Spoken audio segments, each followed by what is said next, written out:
30 years ago. And I met her in New Brunswick, New Jersey on July 17th at 8:34 p.m. in the evening in front of the Elks Club in New Brunswick, New Jersey. Myself and Reverend Al Sharpton was there to speak out pertaining to this police brutality, police shooting of Sean Potts, who was killed in the alleyway because a police officer said that his foot got stuck in a box and his gun discharged, and he shot Sean in the back and killed that young brother. But me and Sharpton was there, me and Reverend Sharpton was there and speaking to the people. And my wifey's cousin, Kathy Gurrell Johnson, or Kathy Johnson Gurrell, she brought my wife there because she knew that I was coming. And she wanted my wife to meet me because she said this bad brother is coming here to speak and you gotta meet him. Because my wife was an evangelist at that time in the church. My wife was a firestone. That woman there, boy, see, this is what you don't know. My wife is full of the glory and the sanctification, and that girl can speak a word that can shake the foundation of the earth and steel sharp and steel, because I know I'm on my dean. But at any rate, and so I saw this power in my wife, but I knew when I saw her, she had to be with me. I knew it. The first time I saw her, Sister Kathy brought it to me. I held her hand, just 30 years ago. Held her hand, man. I felt the skin from her hand. And I just wouldn't let her hand go. And I asked her, how can I get in contact? She said, I know your cousin. I said, I don't need your cousin number. I need your number. That night, me and my wife was on the phone from 11 p.m. in the morning to 7:45 a.m. the next morning, just talking, laughing. That next day, she was feeding me buffalo wings at a cookout. We've been together ever since. Within 30 days, 3 weeks, I proposed to her. I asked her to marry me. She said yes. 5 months later, we were married. That's 30 years ago. But I saw in her, because I asked her certain questions in that first phone conversation, and I was going off of my spiritual and mental checklist. And I saw that I didn't know when I saw her, because when I saw her, they told me, when I found out that she can preach the word, but when she came and saw me, she had on this sundress and had this bandana on her head. That's the outfit she had on, right? And her legs looked like, I saw her legs, so I knew how Solomon would respond to her legs, but they were like golden, not a mark on them. I looked at her, oh yeah, brother, I look, you know how we do. I took a good look. I took a good inventory. There's a checklist. Oh yeah, beauty got to be there too. For me, beauty is in the eyes of the beholder. So I saw her, man, behind her veil. And she got these little dimples too. So I understand what Solomon talking about. So I saw her. And then when we got to talk that night, it was so incredible that I knew. Because I was always seeking the truth. Because after 400 years, man, of oppression in this land for me and my forefathers, you got to understand something. See, my father, on the day of his death, on the day of my brother Akbar's death, we went to go bury him because my family was Muslim. My family Muslim. Not was, they are. They're Muslims. And so we went to have my brother Akbar's janazah. And me and my father stood on the corner of South 10th Street and Avon Avenue in Newark, New Jersey. And my father said this to me, because y'all don't know my story. Everybody got a story. But we get to my story another time. I'm going to tell you about my love story right now. But anyway, I need to put this out there. So my father said to me, he said, son, I wish we had more time together to build something. And I was standing there with my father and my firstborn son, little Shaheed, Emmanuel. And he was right. He was just only 2 years old. Right? So I'm standing there with my son. And my father, I said to my father, I said, out of you came me. We have built something together. Out of you came me, and I represent your good. I represent your good. Now, my father didn't father me and show me how to be a father or how to be a righteous man. My father was in and out of prison, but he kept teaching me. So let me correct that. So he kept teaching me his good. So I'm a manifestation of his good. And I'm a manifestation of the good of my grandfather, Charles Popeye Watson. I'm a manifestation of his good.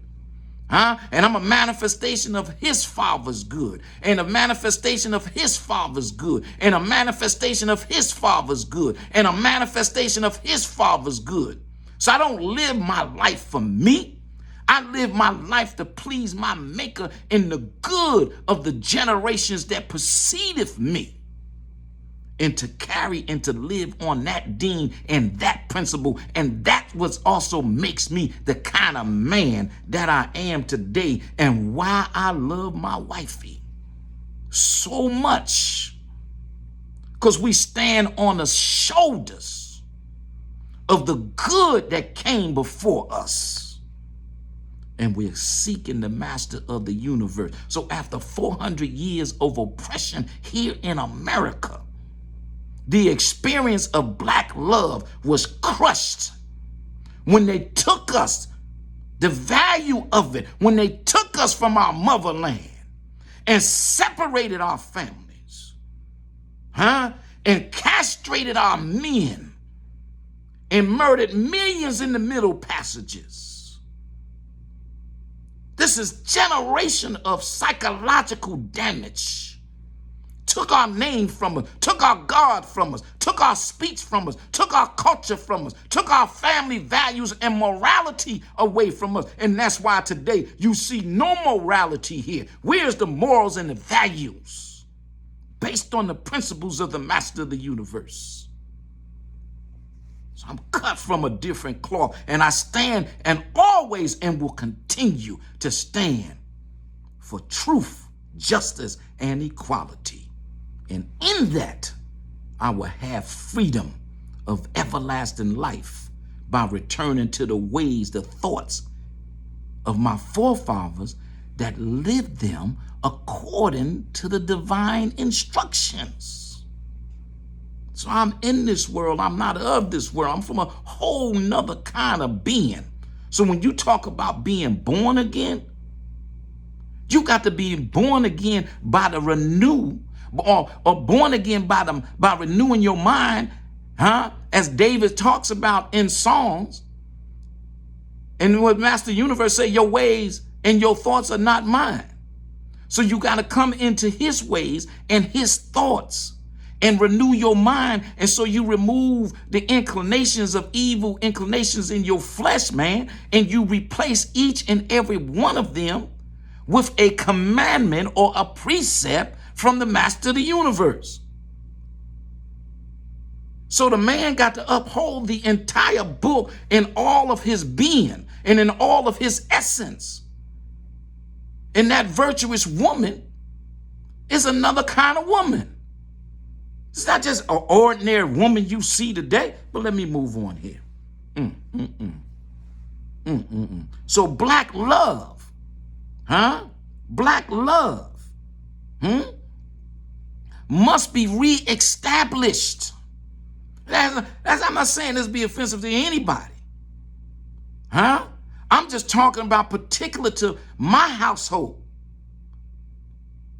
Is that we have to now remove the curse that what we experienced for 400 years of our children being divided on plantations and given a foreign name that did not reflect their forefathers, given a foreign religion that truly did not reflect the spirituality or the consciousness, and the consciousness and the wholeness.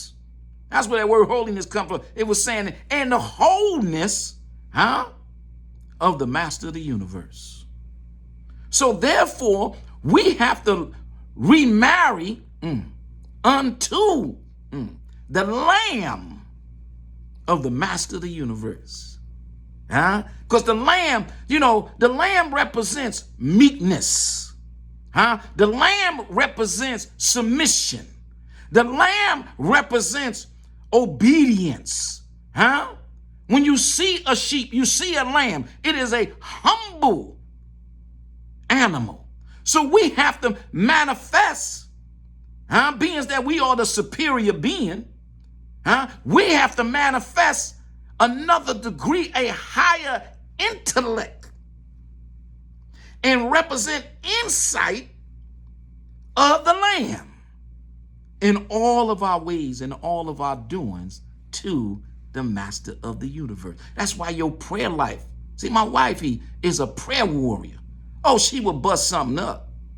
Oh yeah, she will bust something up terrible. So therefore, even when I hear her praying, it does something special to me. It turns me on, brother. And I'm not saying this to be out of place. Man, I get a serious spiritual heart on. When I can sit back and I can hear, my virtuous wife speak that word. Or I can hear my virtuous wife, come forth in prayer. And she breaks stuff up and cast out. See, that's that virtuous. See, prayer is music to my Father, to my Abba's ear. It is melody that he loves to smell and taste. Our prayers of the righteous. The prayers of the righteous. So therefore, we got to understand what our true dean is. Let me move on here. So black love is a reality, that must be reestablished. And what our black women went through, she's been the glue to hold us together, brother, because that helped me. That all black woman, she's no matter what, she kept the family together. The virtuous woman is the cornerstone. That's why people have Big Mama's house or Auntie house. That person that was that cornerstone, that virtuous woman. He who finds a virtuous woman, finds a good thing. Not he who finds a woman. Oh, no. This scripture is talking about something totally different. Totally different. She's not entertaining gossip. She's not entertaining being selfish and evil and jealous. That's another kind of woman. We can no longer look at each other through the eyes of an alien thought process, an alien thinking, an alien culture, an alien this, that, and other that happened to us through our sojourn. So the Master of the universe, we must return to him. They did a job on the relationship between the black man and the black woman. I got to say this to you because that's my experience. I see other cultures, though, they live in their life. They never been ripped apart as a family and turned upside down like we have. That's why we say Black Lives Matter. But you got to value black lives, brother. You can't be killing each other and hating on each other. You got to have this kind of love. And if you have a virtuous mother and you have a father that's seeking after the Master of the universe and giving you his best, then you got to fall in line to represent that good and not this selfish influence that you are getting from this world. Because they say a good name is worth more than silver and gold. See, that virtuous woman upholds her husbandman in his absence. Let me move on here. Because we'll have another discussion. But see, so many have lost the knowledge of self. We have become our own worst enemy because we still glorify the life and the lifestyles of our oppressors.